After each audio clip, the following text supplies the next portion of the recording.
Hello everyone, मैं मिथुन सिंह स्वागत करता हूं आप सभी का। आशा करता हूं आप सभी बहुत अच्छे होंगे। आर्मी पब्लिक स्कूल के लिए एक इंग्लिश की वीडियो आ चुकी थी पहले ही। ये क्लास नंबर 2 है।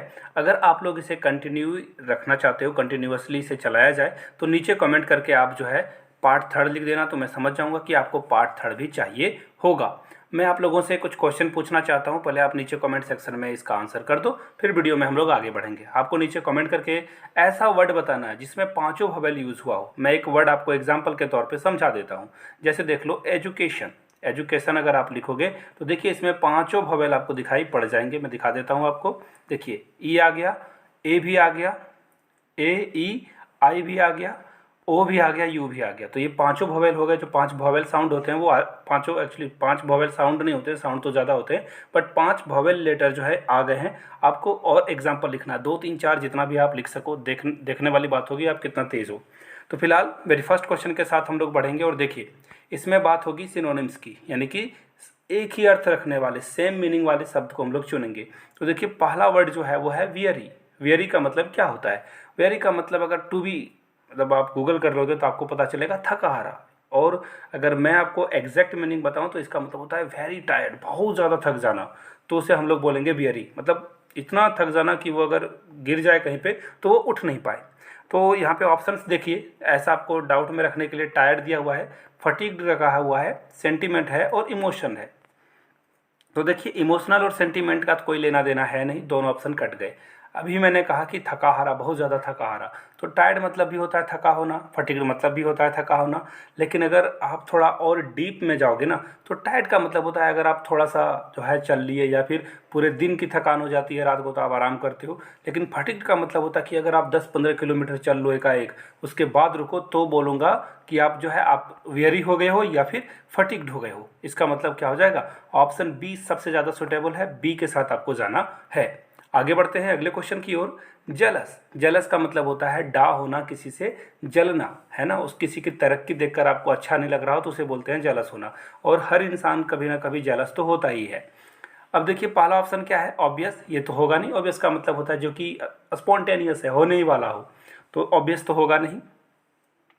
एट्रोसियस का मतलब होता है अपनी ओर खींचना, कोई भी चीज़ को अपनी ओर खींचना। जैसे मैग्नेट किसी को खींच लेता है अपनी तरफ, तो एट्रोसियस मतलब होता है अपनी तरफ किसी को आकर्षित करना, खींचना। अब देखिए इनवियस मतलब क्या होता है? इनवियस का मतलब होता है सेम, जेलसी, यानी कि डा होना। सपोज कर लो कि पड़ोस के घर में बहुत बड़ा कार आ गई, बहुत सुंदर कार आ गई, तो आपको जो है थोड़ी सी जलन हो गई, आप भी चाहते हो कि आपके घर में भी कार आ जाए। अब देखो लास्ट वाला ऑप्शन क्या है, इसे भी हम लोग थोड़ा देख लेंगे। फिरोसियस। फिरोसियस का देखो, इस वर्ड को अगर पढ़ोगे आप डिटेल में तो आपको एक वर्ड यहाँ पे दिख रहा होगा, फियर, है ना। तो फिरोसियस का मतलब हो गया कि डरना, डरावना। फिरोसियस का मतलब हो जाता है डरावना। ठीक है, तो ये चार ऑप्शंस में थे। राइट आंसर आपका क्या हो जाएगा? एनबीएस, यानी कि ऑप्शन सी आपका करेक्ट होगा। आगे बढ़ेंगे क्वेश्चन नंबर थर्ड की ओर। उससे पहले आप लोगों को बता दूं, अगर आप आर्मी स्कूल की तैयारी कर रहे हो और मेरे हैंड रिटन नोट्स चाहिए आपको, 150 में आपको ये नोट्स प्रोवाइड कर दिया जाएगा। इसमें प्रीवियस ईयर क्वेश्चन पेपर भी इंक्लूडेड है। जिन्हें चाहिए होगा वो यहाँ से मेरी ईमेल आईडी देख लो, yourmithunsingh@gmail.com पे मेल कर लीजिए। इंस्टा पे हो तो मुझे फॉलो कर लीजिए @iMithunSingh। आर्मी स्कूल मैंने 3 टाइम्स क्वालिफाई किया है। नोट्स में आपको इसका एक्सपीरियंस झलकेगा, उससे आप जो है अच्छा कर पाओगे एग्जाम में। आगे बढ़ते हैं अगले क्वेश्चन की ओर। देखिए अगला क्वेश्चन है आर्म्स। आर्म्स का मतलब होता है भीख मांगना, है ना। क्या है? एल्म्स। एल्म्स का मतलब होता है भीख मांगना। आर्म्स नहीं, एल्म्स पढ़ते हैं इसे। क्या पढ़ते हैं? एल्म्स। तो एल्म्स का मतलब क्या हो जाएगा? देखिए एल्म्स का मतलब होता है भीख मांगना। अब यहाँ पे ऑप्शंस क्या है? ब्लेसिंग है, चैरिटी है, प्रेयर्स है या वर्शिप है। यहाँ से आप अगर वन बाय वन देखो, वर्शिप का मतलब होता है पूजा करना, किसी को पूजना, है ना। वर्शिप का मतलब होता है पूजना, ये तो ऑप्शन होगा नहीं। अब देखिए प्रेयर का मतलब होता है प्रार्थना करना, ये भी नहीं होगा। ब्लेसिंग का मतलब होता है आशीर्वाद देना। सपोज कर लो कोई बड़े जो है किसी छोटे को आशीर्वाद देते हैं कि जुग जुग जियो, खूब आगे बढ़ो, तरक्की करो, है ना। तो राइट आंसर क्या हो जाएगा आपका? एक ही ऑप्शन बचा है जिसका नाम है चैरिटी। होता है ना कि चैरिटी की जा रही है, यानी कि एक तरह से बोलो तो भीख मांगने का ही वो तरीका है। आप बहुत सारे लोगों को एक अच्छे कॉज के लिए बोलते हैं कि चलो सब सामने आ जाओ, कुछ कुछ पैसे डोनेट कर दो किसी के ट्रीटमेंट के लिए, या फिर किसी के स्टडी के लिए, या किसी की फाइनेंशियल क्राइसिस चल रही है तो आप हेल्प करते हो, उसे रेस्क्यू करने की कोशिश करते हो। तो charity is the right answer. Correct answer है चैरिटी। बढ़ेंगे अगले क्वेश्चन की ओर। एनिमेट, देखिए ये मैं सिनोनिम्स बता रहा हूँ आपको भी।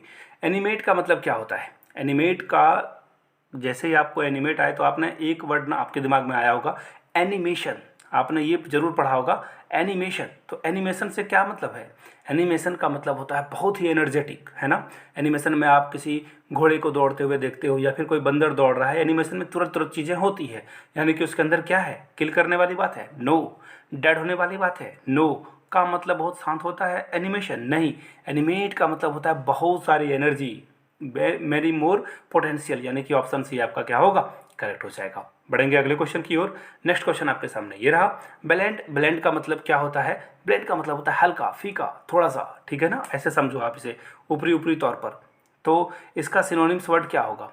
इरिटेटिंग होगा, गुस्सा दिलाने वाला, परेशान करने वाला, एफेडेबल होगा, या फिर टेस्टलेस होगा। तो देखिए इसका जो राइट आंसर होगा ना वो हो जाएगा अनप्लीजेंट, यानी कि जो बहुत अच्छी खुशी ना दे, है ना, दुख करने वाली चीज़ हो। ब्रेड का भी मतलब होता है हल्का, फीका फाका। तो उसी तरह से अनप्लीजेंट भी क्या होगा? एकदम आप पार्टी में चले गए बट आपने सोचा बहुत यहाँ पे बहुत अमेजिंग पार्टी होगी, बट वो क्या है? बिल्कुल ही फीका था, कुछ भी यहाँ पे अच्छा नहीं था, तो आप बोल सकते हो अनप्लीजेंट था।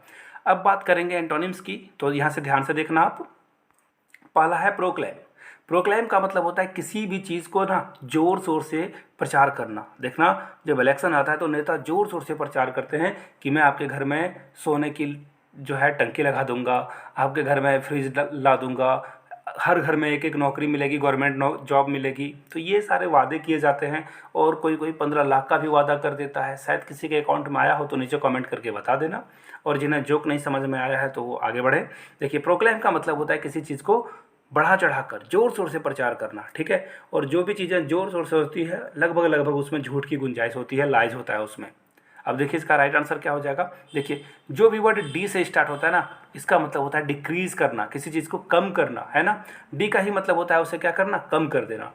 डी एक्सिलरेट करना हो या डिक्रीज हो, ये सब वर्ड आपने पढ़ रखे होंगे।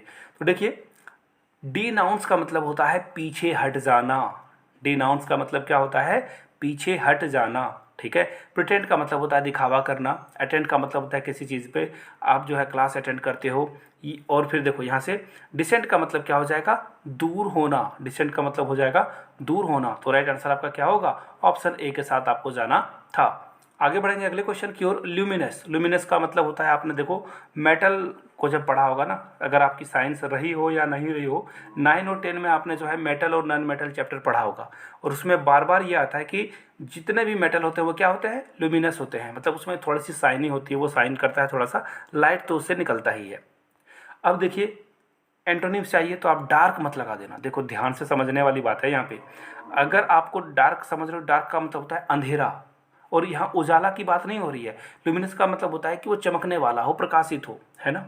तो कंटिन्यूअस चलने वाला चीज़ हो। तो यहाँ पे जो अनस्टेडी है ना, इसका मतलब होता है कि वो रुका हुआ, रुक जाने वाला। तो ल्यूमिनस का राइट आंसर क्या हो जाएगा? अनस्टेडी। आगे बढ़ते हैं। और देखिए प्रोवोकिंग का मतलब आपको पता ही है। प्रोवोकिंग का मतलब होता है किसी को छेड़ना, परेशान करना। सांप को अगर आप बार बार प्रोवोक करोगे तो वो फन लगकर आपको काटने की ओर दौड़ेगा ही, है ना। कुत्ते को ज़्यादा पत्थर मारोगे, परेशान करोगे तो कुत्ता आपके पीछे दौड़ेगा ही, हो सकता है कि आपको काट भी ले। इसलिए किसी को प्रोवोक करना अच्छी बात नहीं है। आगे देखिए रेडिकल। अब रेडिकल का क्या मतलब है? रेडिकल का मतलब होता है आगे बढ़ने वाला, आगे बढ़ने वाला, आगे चलने वाला, है ना, रास्ता दिखाने वाला। अब इसका अपोजिट क्या होगा? इसका अपोजिट देखिए सुपरफिशियल हो जाएगा। सुपरफिशियल का मतलब क्या होता है? पीछे बढ़ने वाला, है ना। रेडिकल का मतलब होता है आगे बढ़ने वाला, सुपरफिशियल का मतलब हो जाएगा पीछे। और रेडिकल मतलब होता है जब किसी के पास डीप नॉलेज हो और वो अच्छे से बातें करे, आगे बढ़ने वाली बात करे। लेकिन सुपरफिशियल में क्या हो जाएगी? हल्की बात हो जाएगी, छोटी सी बात हो जाएगी, है ना। तो राइट आंसर आपका क्या होगा? Option A. अब देखिए अगले क्वेश्चन की ओर हम लोग बढ़ते हैं। अलागमेगेट, इसका क्या हुआ? इसका क्या मतलब होता है? तो देखिए सबसे पहले अमलिगमेट मतलब होता है इकट्ठा करना, किसी चीज़ को कलेक्ट करना, टू कलेक्ट। जी हाँ। अब देखो, अब आप ऑप्शन देखकर टू कलेक्ट मत लगा देना, मैंने आपको समझाने के लिए ये बताया टू कलेक्ट। अब इसमें देखिए आंसर क्या होगा इसका। आपको क्या चाहिए था? इसका आपको अपोजिट चाहिए था, एंटोनिम्स चाहिए था। तो राइट आंसर क्या हो जाएगा? इसका राइट आंसर हो जाएगा सेपरेट होना, यानी कि अलग अलग हो जाना। इकट्ठा होने का क्या हो जाएगा? अलग अलग हो जाना। स्प्लिट भी होता है, देखिए मर्ज का मतलब होता है मिल जाना, स्प्लिट का मतलब होता है अलग अलग, ये जो है रास्ते स्प्लिट हो जाते हैं, टूट जाते हैं। लेकिन सेपरेट यहाँ पे इसका एकदम एग्जैक्ट होगा। वर्ड मीनिंग पे नहीं जाना है, सेंटेंस के एक्चुअली जो वर्ड दिया हुआ है ना उसको टू बी एग्जैक्ट क्या होगा, टू बी अपोजिट क्या होगा, वो समझने वाली बात है। आगे देखते हैं फाइनली लास्ट क्वेश्चन की ओर। प्रोफेन का मतलब होता है अपवित्र, यानी कि ऐसी चीज़ जिसे छुआ नहीं जा सकता, जिसे अपने दिमाग में लाया नहीं जा सकता है। अब इसका अपोजिट क्या हो जाएगा, पायस। पायस का मतलब होता है कोई बहुत ही पवित्र चीज़ हो, बहुत ही अच्छी चीज़ हो। तो चलिए आप लोगों के लिए क्वेश्चन छोड़े जाता हूँ। पायस का आप लोग 2-3 सिनोनिम्स जरूर लिख देना। पायस मतलब पवित्र होता है, तो इससे रिलेटेड 2-3 वर्ड आप नीचे कमेंट करके ज़रूर लिख देना। एक बार फिर से मैं आप लोगों को लिए दोहरा दूँ, 150 में आप मेरे हैंड रिटन नोट्स परचेज कर सकते हो। यहाँ से मेरी ईमेल आईडी और इंस्टा आईडी आपको दिख रही होगी, जिन्हें लेना हो yourmithunsingh@gmail.com पे मेल कर लीजिए। इंस्टा पे हो तो मुझे फॉलो कर लीजिए @imithunsingh पे। Thank you so much for watching this video. Have a good day.